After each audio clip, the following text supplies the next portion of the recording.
Hello, everyone. Good afternoon. Welcome to All Lit Up's Indie Reading Room. We are just waiting for a few minutes while people join this session, so we'll get started in just a moment.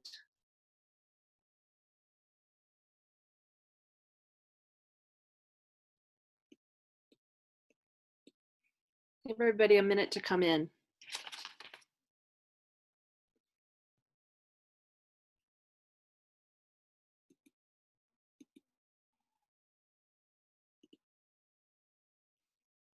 It's great to see people here. I'm just reading off the participant list. We're seeing people come in from BC and Ontario. Feel free to drop comments in the chat. Say hello.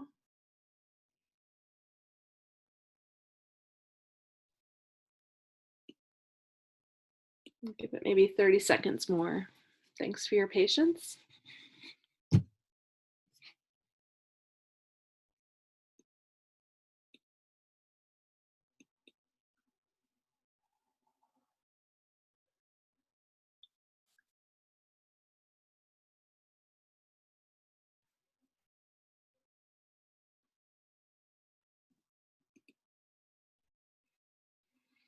All right, hi again, everyone.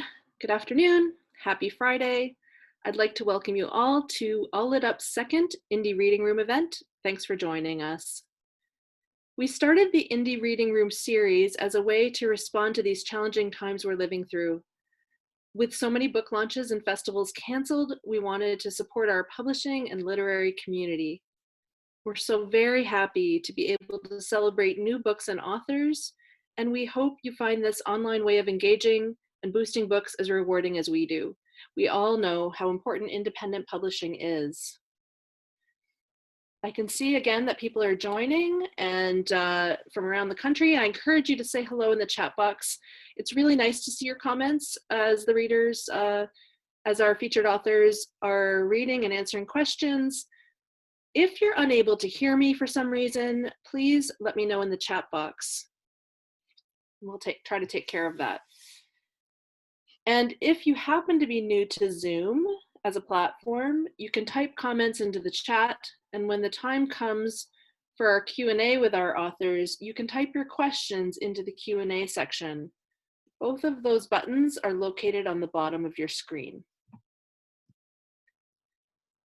Today, I'm really excited to have you all with us online to celebrate our featured authors. Alison Acheson will be reading from her memoir, Dance Me to the End, which was published by Brindle Glass, an imprint of Touchwood Editions.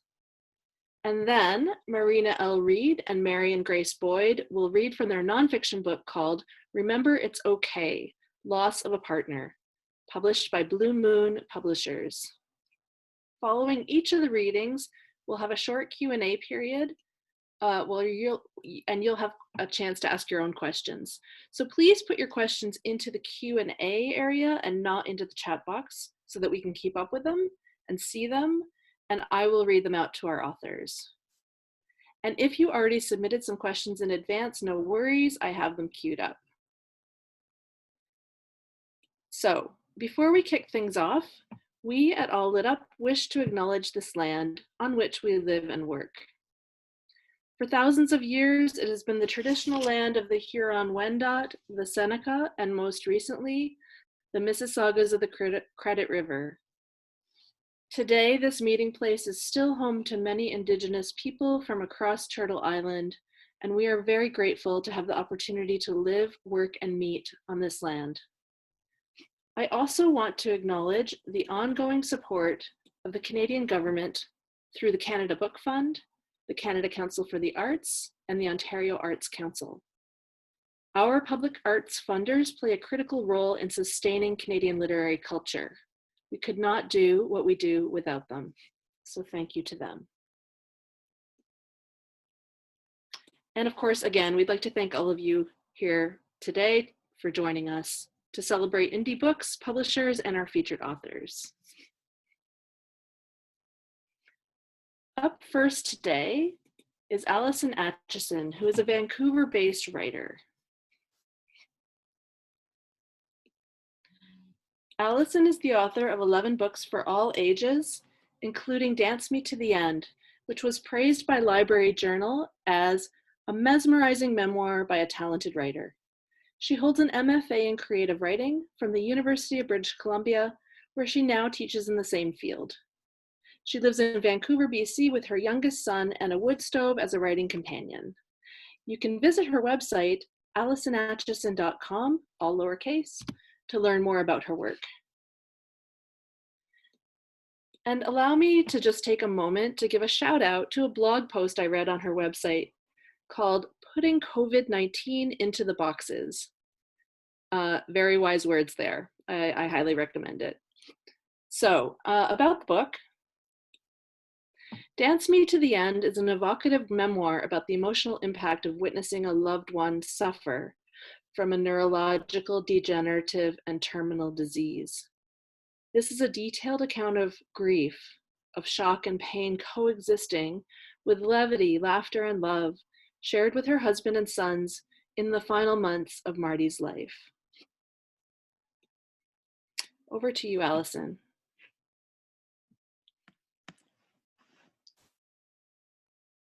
All right, thank you so much, Laura. It's a real pleasure to be able to do this. All right, so I'm going to start with a few pages called Mr. Fireman. And I wrote the book in just a series of very short sections, prose and free verse. And I think the only thing you need to know in terms of context is that my spouse, Marty, was a guitar player and teacher, musician. Every summer he had rock camp with kids coming over and filling his studio every day. And he played a lot of golf. And every evening our thing was to sit by the chimenea, a fire out on our deck. So there was an evening midsummer. Marty and I had a salmon dinner outside with the chimenea going, crackling on its hearth. There had been some real rain the day before, the only all summer so far. Such a dry year. It was 2015, so dry. And I'd run a hose under the deck for more moisture, and it felt safe. Really, the municipality had long ago created a bylaw about open fire, but there seemed to be an understanding if people were reasonable about it and took precautions.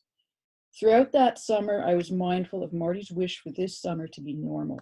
Golf, rock school, evening fires. Emmett came home.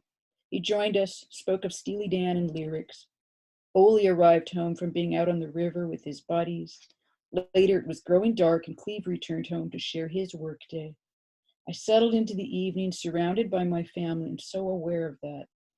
With Cleve moving out soon, such evenings were finite in number, and we were rich for this one. I'll admit to some residual bit of hero in me.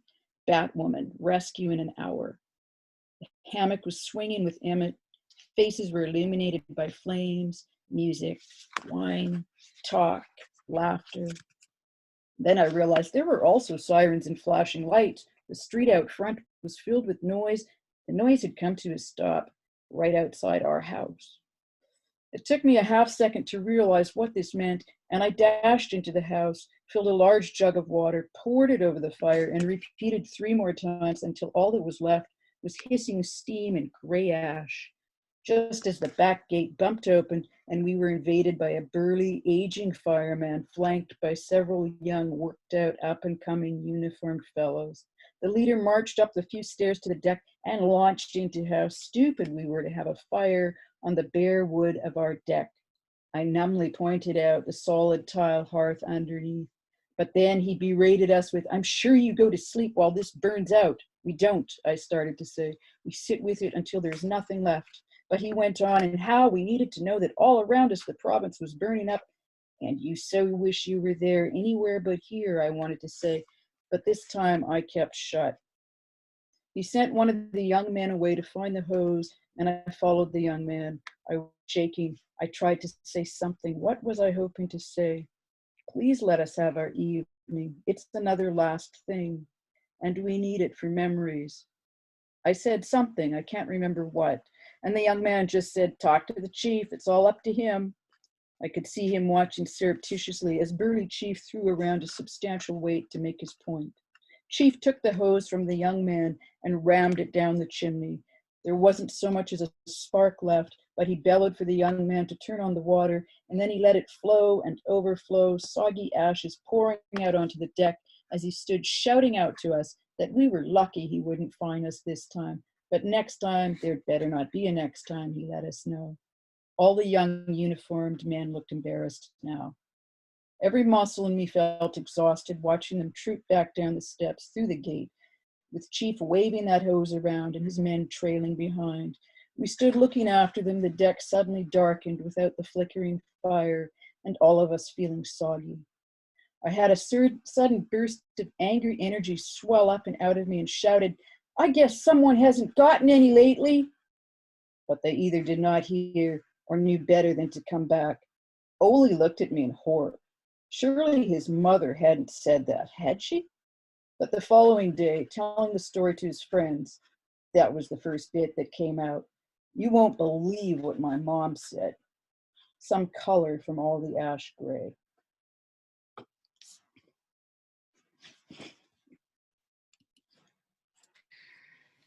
Thank you, Alison, so much for that evocative reading from your memoir. It's always special to have the chance to hear an author read from their own work, and I sort of wonder if Burly Chief has managed to get a copy of your book. That's a really great description you gave of that scene.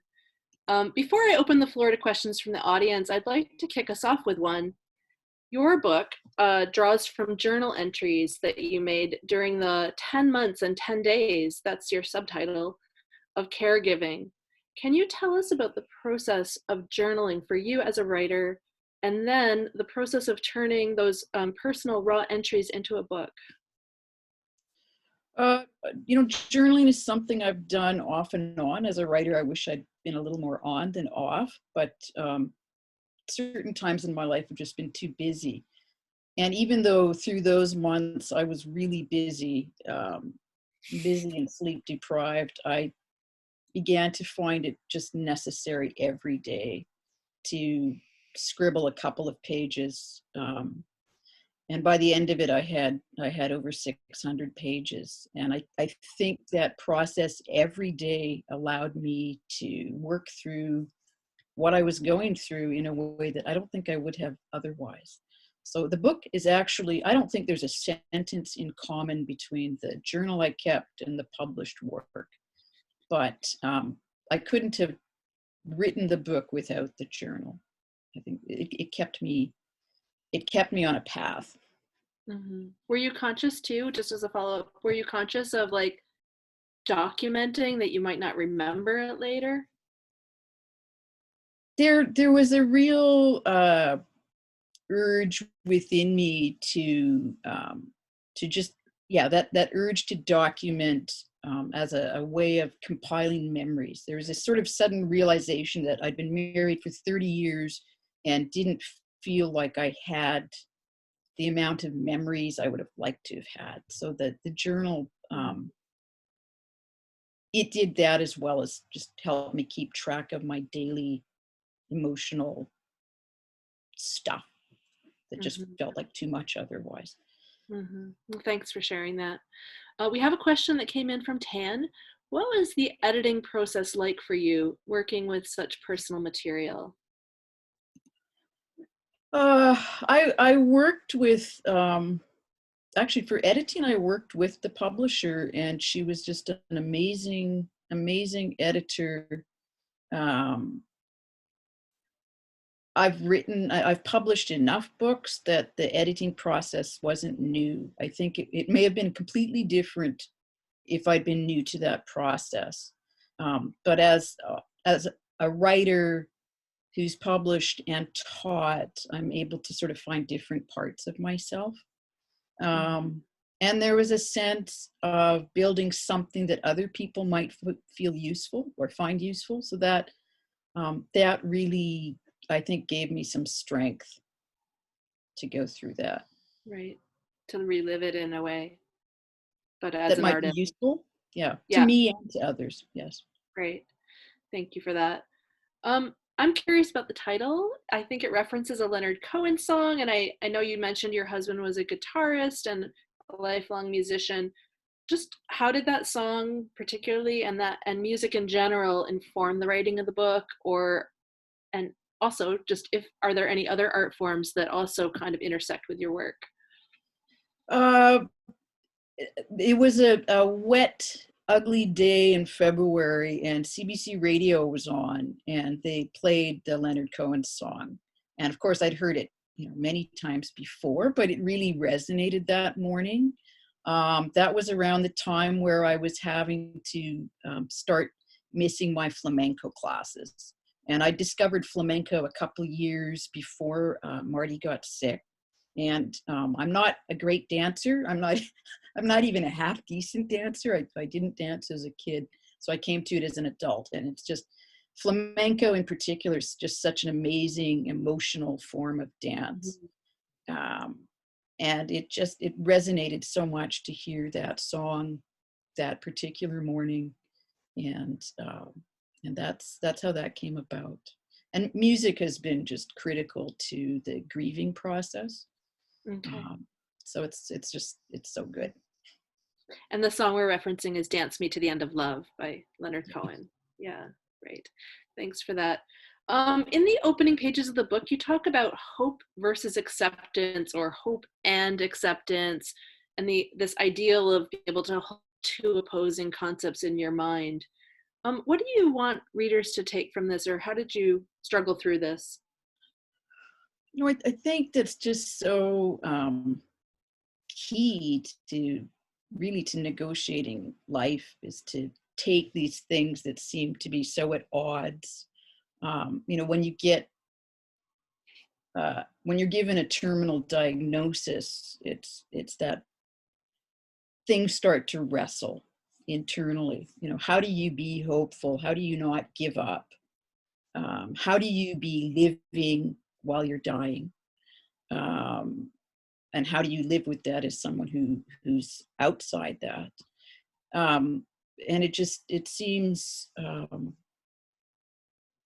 it's interesting that where we are as a society, and thinking in sort of non-binary terms in all spheres of life. And I think, to take things that are opposing and think in terms of both and instead of either or. You can either be hopeful or you can accept. No, you have to be hopeful and accept. Otherwise, you're just not going to get through this. And so many things are like that. Okay, thank you for that. Again, I kind of going back to the idea of readers or an audience. You spoke about how there's not very many sentences in common and shaping the material as a writer. But when you're working with such personal moving material, did you imagine readers, or did you have in your mind the notion of an audience that this work might be for? Or was it just all a part? I've written so many books and so many different types of books, from picture books to YA novels to adult memoir. And it's an interesting question of at what point do you start thinking about who's going to read it. I really struggled to find books to read at the time. I'm becoming aware of more and more of them now. But at the time, I really, I couldn't go to a bookstore and browse. I had to do all online browsing. And I think a large part of the reason I started to write was just to give that book to myself. That idea of write the book you want to read. And then much later, I started to think about others and how they might read it. Did that answer? Yeah, actually, write the book you needed. So kind of hit a little bell with me for sure. Yeah. Okay. Yeah, thank you for that. I'm also wondering about the structure of the book. That it seems to be structured in, most of the sections seem to be structured in fairly short fragments. And I wondered again, was this sort of a mirror to the length of your journal entries, or was it based on a feeling that, readers might need a break from engaging with all the emotions, the whole spectrum, or just sort of what was your thinking around the structure? Oh, that's a good question, because the journal is just this massive jumble of thoughts, page and page. I mean, other than the me plugging in the date, it just went on and on. I think it would be an absolutely horrible read for anyone else. It's a horrible read for me. Um, so somehow breaking it into very short scenes, or almost sort of just little bites, vignettes. And then at some point I wrestled with the question of whether to put it in present or past tense. And in many ways it felt odd to work with past tense, but I think there's something very reassuring for the reader to read in past tense. And then there were moments that were just so intense that I found myself writing them in present tense. And then the words would almost become too much. So those intense sections, I started to write in free verse, just because of all that nice white space Mm-hmm. around the words to absorb it. And so I think it's sort of both for myself and for the reader. Mm-hmm. And so it was one of those things that I just sort of followed my gut as I processed it, and then wrote with that. When I teach, I talk a lot about the coupling of form and content and how those two things work together. So I listen to that stuff that I yabber on about in class, and um, and that's how it came out. Mm-hmm. That's interesting that you say that, because to me that sounds like skill and craft, but intuition. You're listening to what the material wants to be or needs to be Yes, very in a much. way. Yeah, and wonderful. We have a question that came in from Anonymous. Are there any resources that you would recommend to people right now in the same vein, given that you've found some books? Um, I've been contacted by a young woman in Texas, actually, who's really active. She's working with a passion project, she's calling it, and she's got a series of 5 weeks set up similarly. I'm on in a couple of weeks. It's at Talk ALS. I can post it on Instagram. I can post it somewhere if you look up Alison Atchison. Um, but she has come up with a list of 50, no less than 50 books. And it's just going to be an amazing resource for people who, like me, are looking for books to find. So That's wonderful. Great. We're getting some really interesting questions coming in, Allison. So I'm just gonna keep going here for a minute if I can. Let's see which one. Were you reading any fiction or poetry at the time of your late husband's diagnosis that helped you cope? The time you said it was difficult to read, I think. yeah, it was difficult for me to find stuff to read. What I did, I had people bring me novels, and I started reading them as I read when I was a kid, because as a writer and as a writing teacher, I've ended up somehow missing that, just the way you read as a kid, where you Mm-hmm. get completely lost and you stop being critical, or you don't even think to be critical.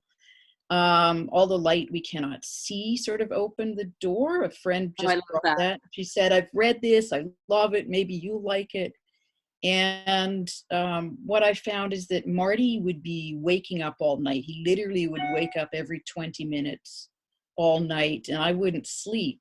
So I would, by that time, we'd taken over the living room, and he would just sleep in his great big Archie Bunker sort of ALS chair that the amazing ALS people bring. It's part of their ice bucket challenge. They have these warehouses of these things that they bring over in 24 hours. And I actually slept in the hospital bed that they brought because he could not sleep lying down. And I would just start to read, 10, 15 minutes, a few pages, take care of him, read. And it would go on like that through the night. And it was just, I would just get completely lost in the books. And I didn't read poetry at the time. I should have. I didn't. Um, what else was I reading? That was the title that really sort of broke that open for me. Mm-hmm. Great. Oh, thank you. Um, then another question that's come in from someone in attendance, I'm not sure who it is. I find your idea of there not being enough memories, that idea of, not being enough memories, so poignant given the subject of your memoir. Can you say more about how this impulse might generally inform your writing and process? Did writing this differ from other things that you've written or past practice? Yes, I mean, it was just completely, I never thought I would work in memoir at all. Mm. There's even something about the word that just kind of makes me go, ah!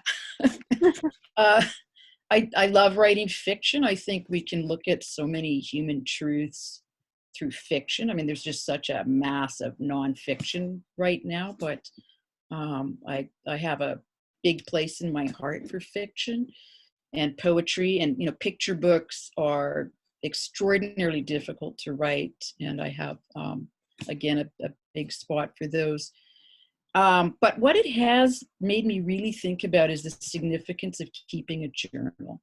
And I'm left with this regret of being so busy when I was raising 3 sons, teaching, trying to write, and just not being really mindful to keep a journal every day. So I do have journals from sometimes in my life, but if there's one thing that's really changed, it's that. Just jot something every day. Mm-hmm. Mm-hmm. Great advice for all of us. You mentioned writing books for children and picture books, and I know you've got some YA books. I'm wondering if this experience and this, having written your memoir now, aimed at an adult audience, if you've thought now about kind of turning back to younger audiences and dealing with some of the same material, given that we're all going to experience similar losses at some point in our life, and caregiving certainly. Any idea of bringing those two streams together? I haven't at the moment, or to date, but I think at some point it will leak into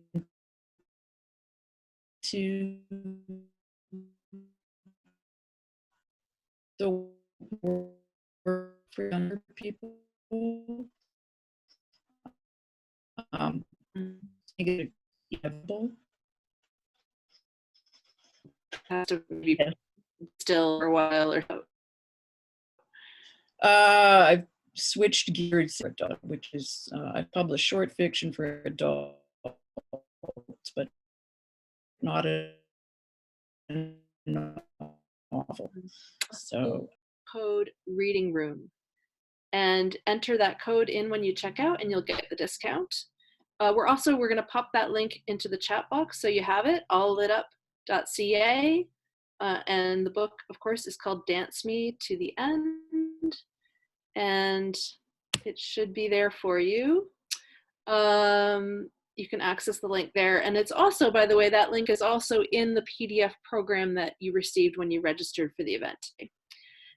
And you can also buy books, as we know, from our wonderful indie booksellers. So just find your local. And in the chat box, we're going to share a link right now to a handy new map of indie bookstores across the country that are offering curbside pickup right now or delivery through the pandemic. Yay for them.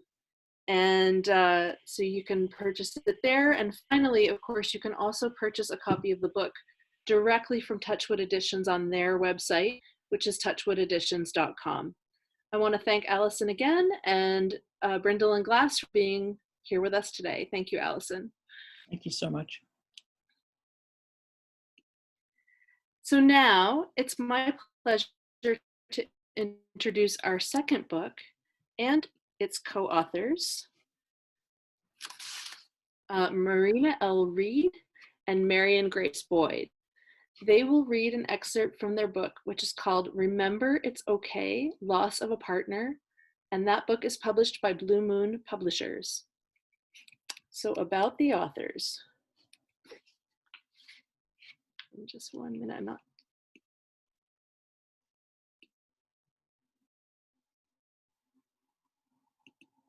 So Marina L Reed grew up in rural Ontario. She has since lived and worked in countries around the world as an educator, a journalist, writer, and artist. She brings her skills as a writer experiences of loss in her own life and those of others to co-create Remember It's Okay. She is a great lover of nature, of animals, and the empowerment of individuals. You can follow her and find out more about this book at marinalreed.com. And Marian Grace Boyd was born in Switzerland, lived in Chad, Africa, and then settled in Toronto, Ontario, Canada. Marian has 30 plus years of experience as a psychotherapist, adoption practitioner, and grief counselor. She brings her formal training and experiences of grief together in order to co-create Remember It's Okay. Marian is the founder of Grief Walk. She's passionate about helping people find peace.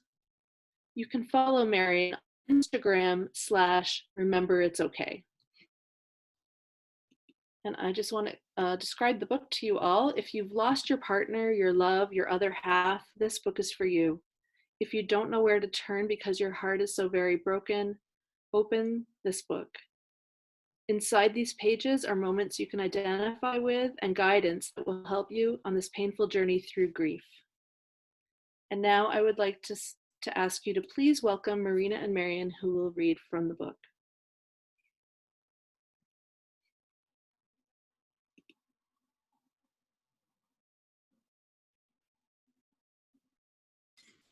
To everyone, I'm Marina. And we're very glad to be joining you today. Thank you for having us. Grief, misunderstood. Grief, avoided and hidden. In our new series of books, we help you navigate the waters of grief. We do so bravely with no secrets. Just gotta get my video back. There we go. We have developed a color map for you where grief moves around. Because grief is not linear. Let us share with you 5 moments from 5 colors of our book, Loss of a Partner. We'll start with a red moment. I feel like I am an observer of my life now. I'm not part of it anymore. I'm outside looking in. I feel that no one will ever really see me or know me again. I'm on my own now, isolated, alone. You are seen. That makes me smile. An orange moment. I'm sad today. So many directions, so at the mercy of others, and my house is so empty and lonely. Everyone seems to have a purpose and plans. I used to have plans. Now I just don't know. I just don't know where I fit in, if I fit in with anyone or any place. Nothing feels right, and I don't know how to make it right. I miss talking to my love, figuring things out. No one wants to hear my struggles. There's really no one who cares. Everyone has their life, and I just don't anymore. I find moments here and there, moments that shine, but the polish seems to wear off quickly. Will time fix that? I don't know. It all feels rather empty and pointless today and hard, just so hard.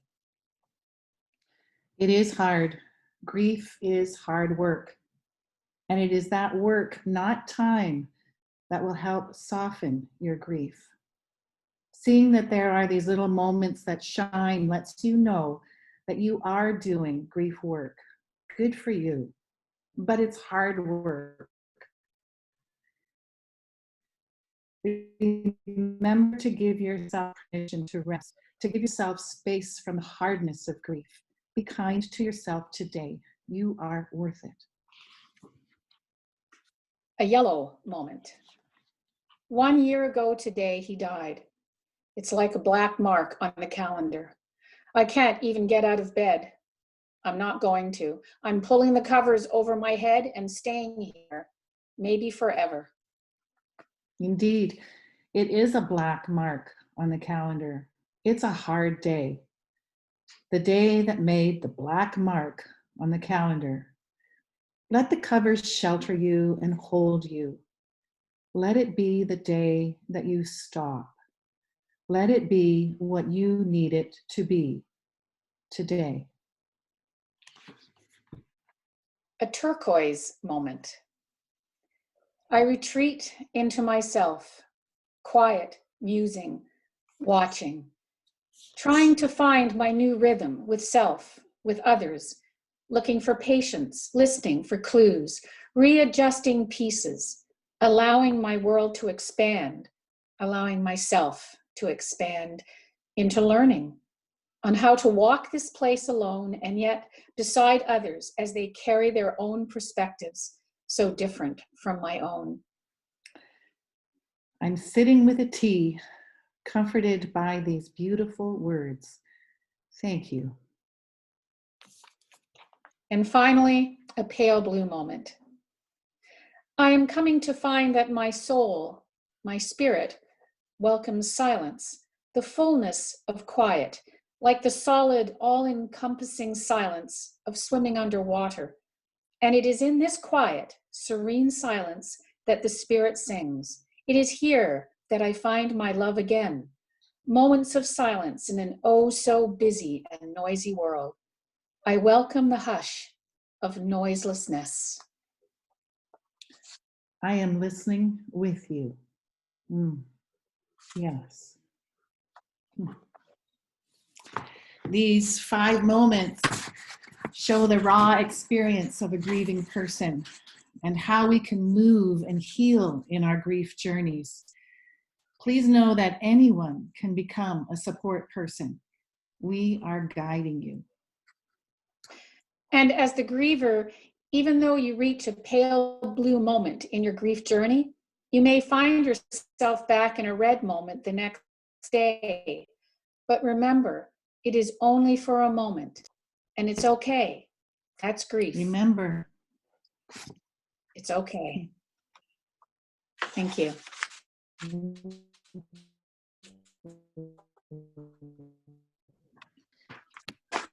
Thank you very much, Marian and Marina, for that moving reading from your book. I felt how comforting this material must be for someone who's lost their partner, or for that support person on the journey.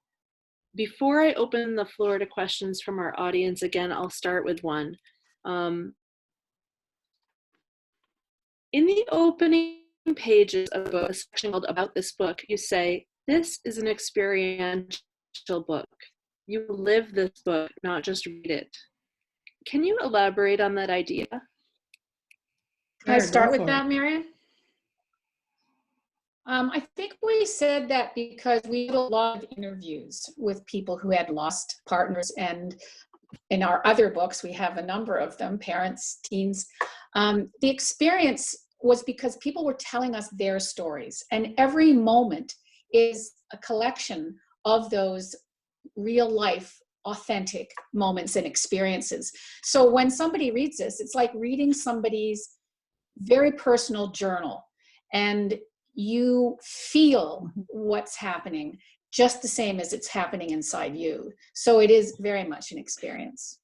Marian, do you have anything else? What we were hearing from grieving people was sometimes they just couldn't find words.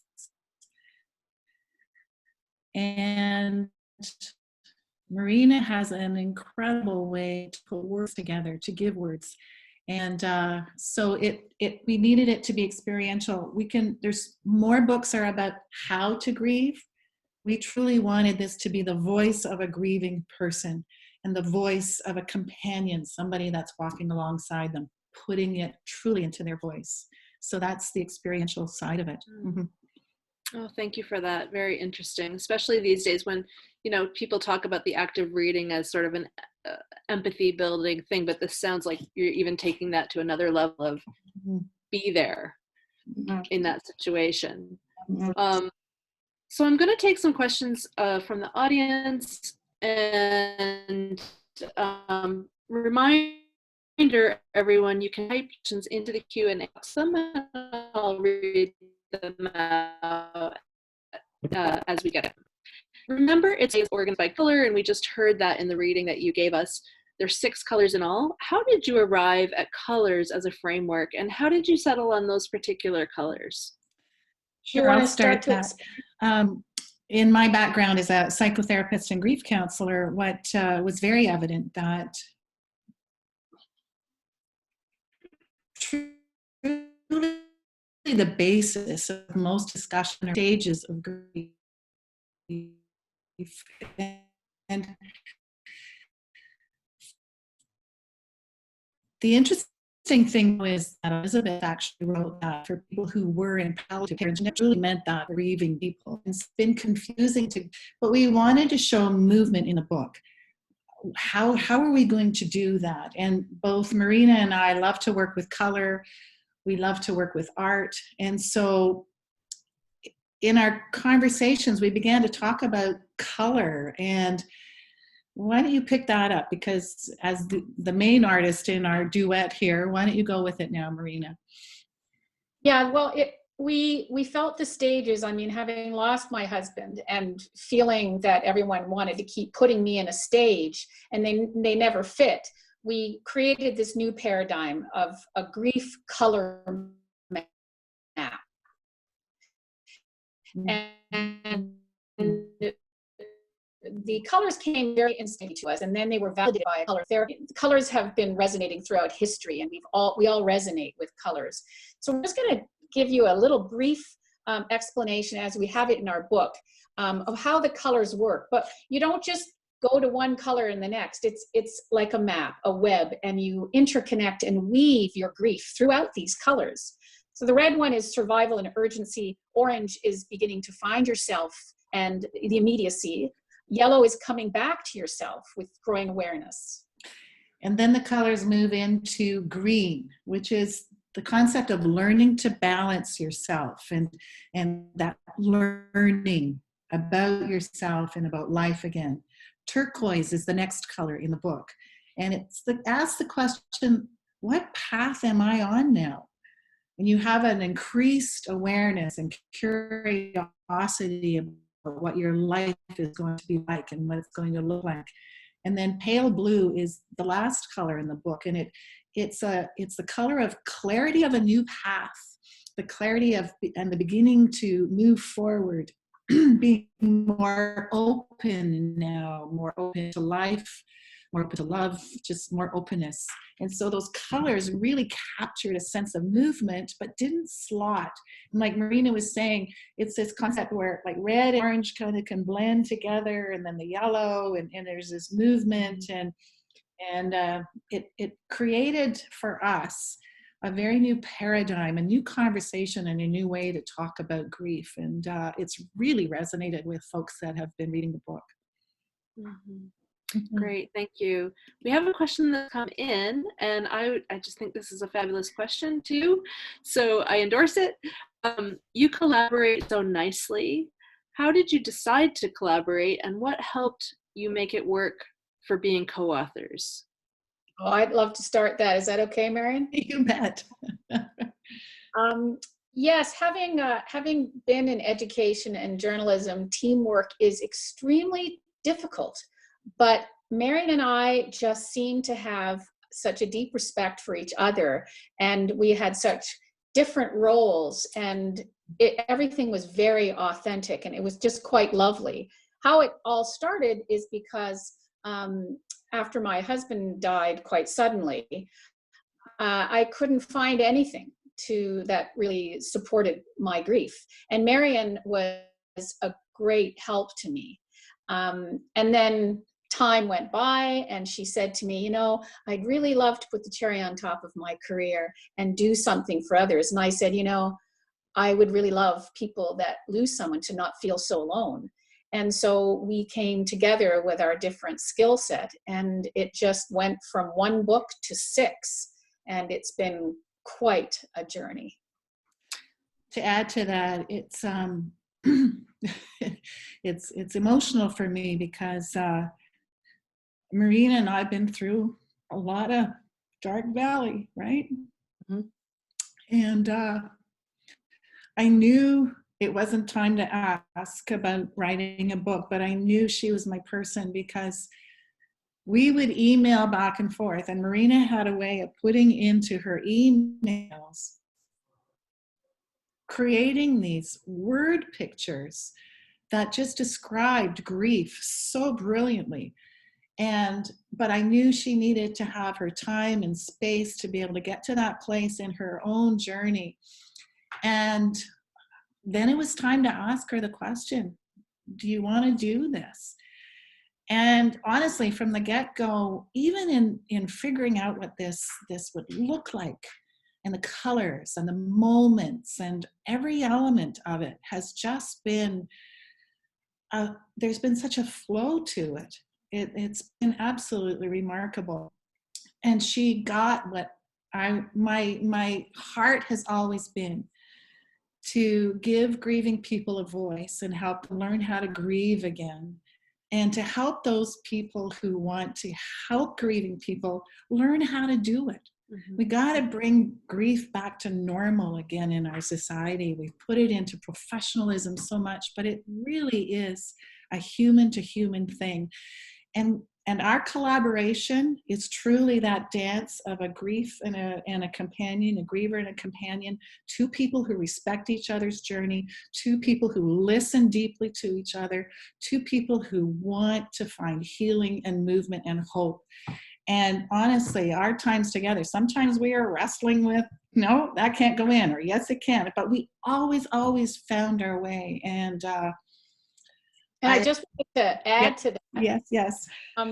I do want to send out a thank you to Heidi at Blue Moon Publishers, who had such a vision for supporting and helping others in this unique way that we're trying to do it. And yes, we're really hoping these books will touch and help people find hope in their journey.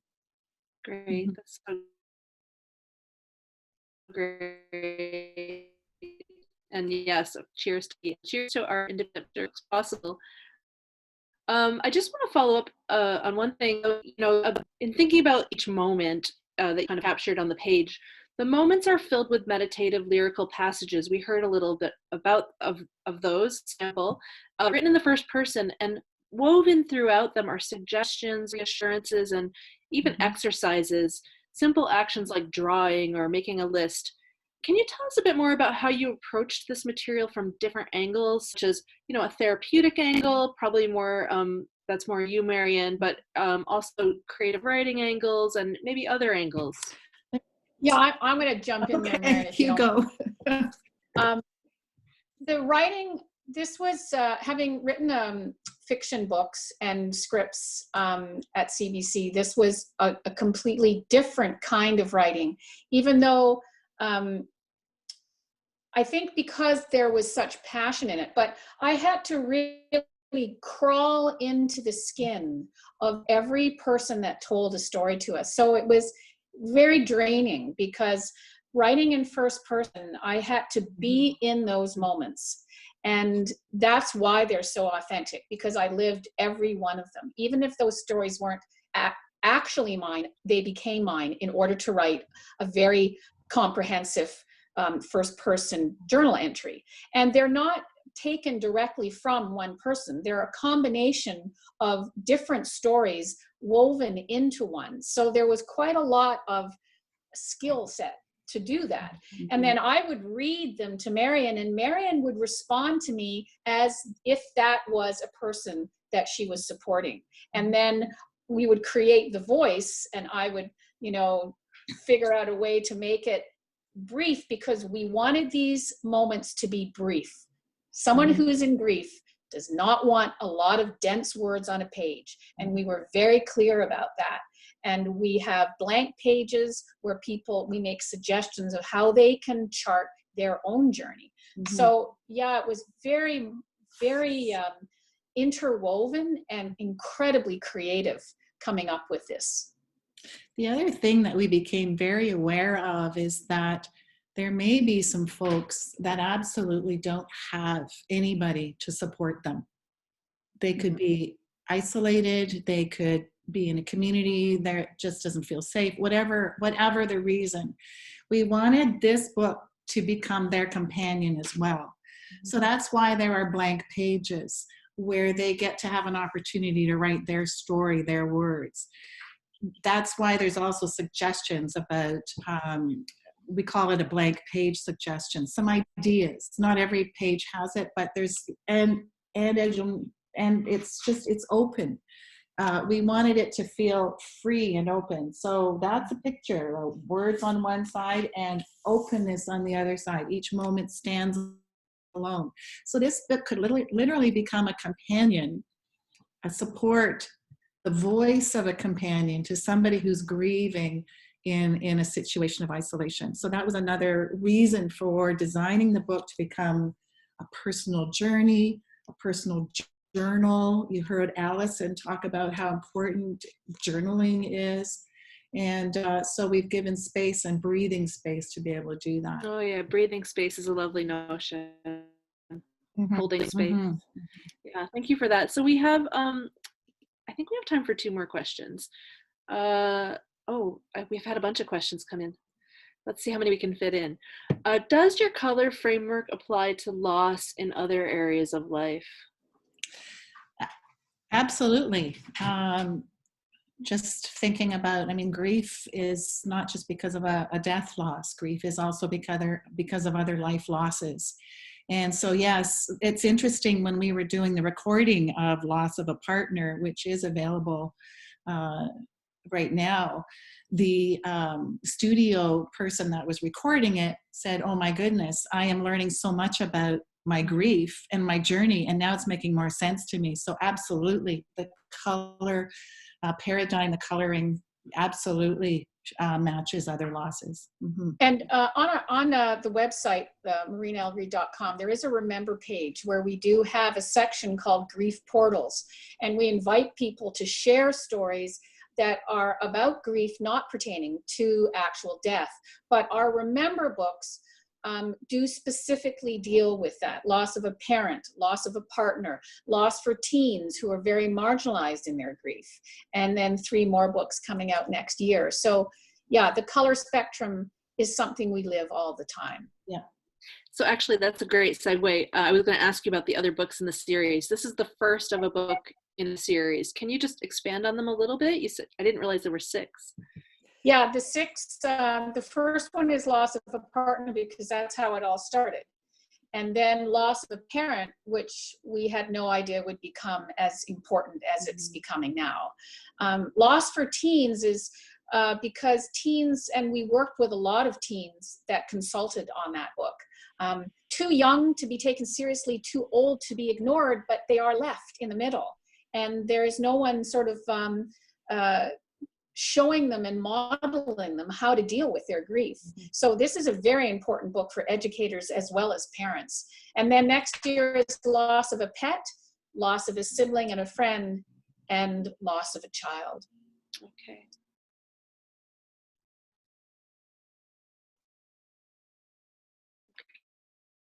Okay.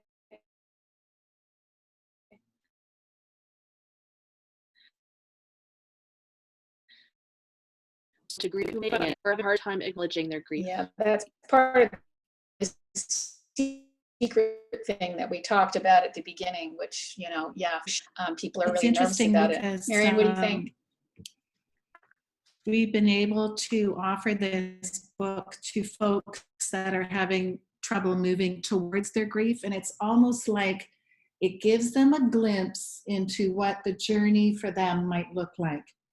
Some of the words at the beginning might be hard to read because they just don't want to read them yet, but maybe they're going to start in the green section. Maybe they need to start in turquoise to see where it's headed. Maybe they need to see that there can be hope, and then they can go back. So sometimes it is hard, like we read out of that one moment that we read. It is hard work.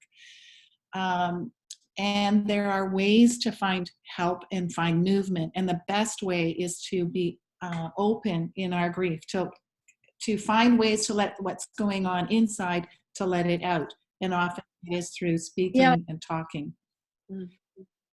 I just want to comment on the hard.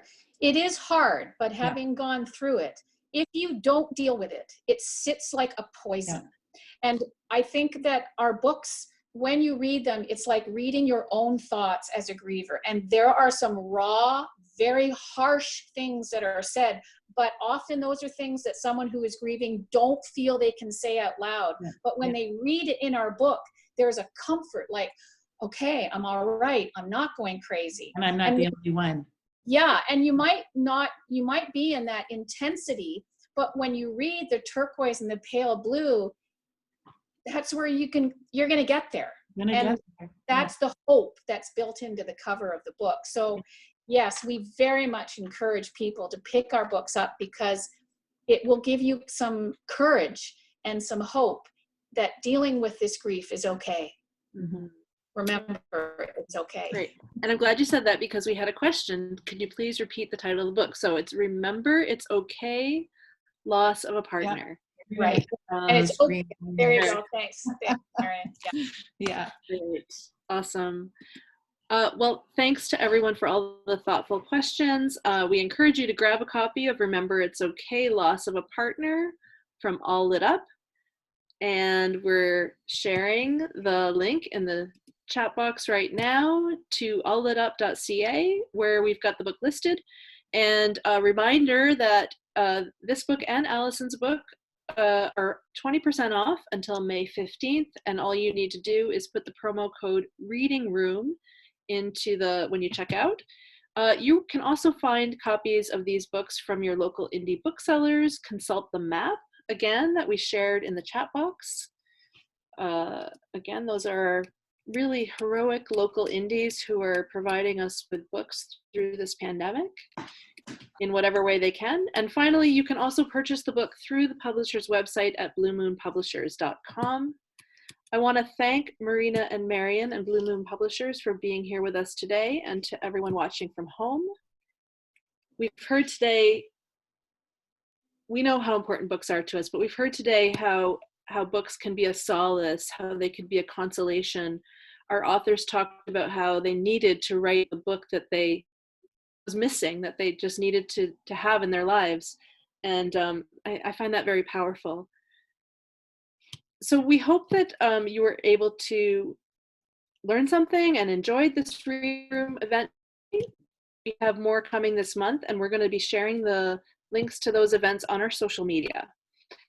Next up, I'll give you a little preview. Next up on Tuesday at 8 p.m. Eastern, we host Marianne Mays-Wiebe, who's the author of the novel Kate Wake, and C.J. Levine, author of In Veritas. Both are debut novels that feature young female protagonists, and both books explore the connections between art and history. So that's Tuesday at 8. Join us. And then, again, next Friday, a week from today, we feature 2 more novels with a focus on frontier women, women who are living at the edges of wilderness and writing creatively about women's history. The authors who will be reading on Friday are Eleanor Albanese and Claire Caldwell. That's May 15th at 3 p.m. Eastern. We're so excited to be bringing these new books to you. If you're not already following All Lit Up on Twitter, Instagram, we encourage you to do so. The handle for all our platforms is All Lit Up Canada. And let me just add, in a very heartfelt way, #ReadIndie, #BooksAreEssential. We all know that. I want to thank once more our authors and our publishers participating today, Brindle Glass and Blue Moon Publishers, who helped make this event happen. We wish you all a great rest of the day and a fabulous weekend. Thank you so much.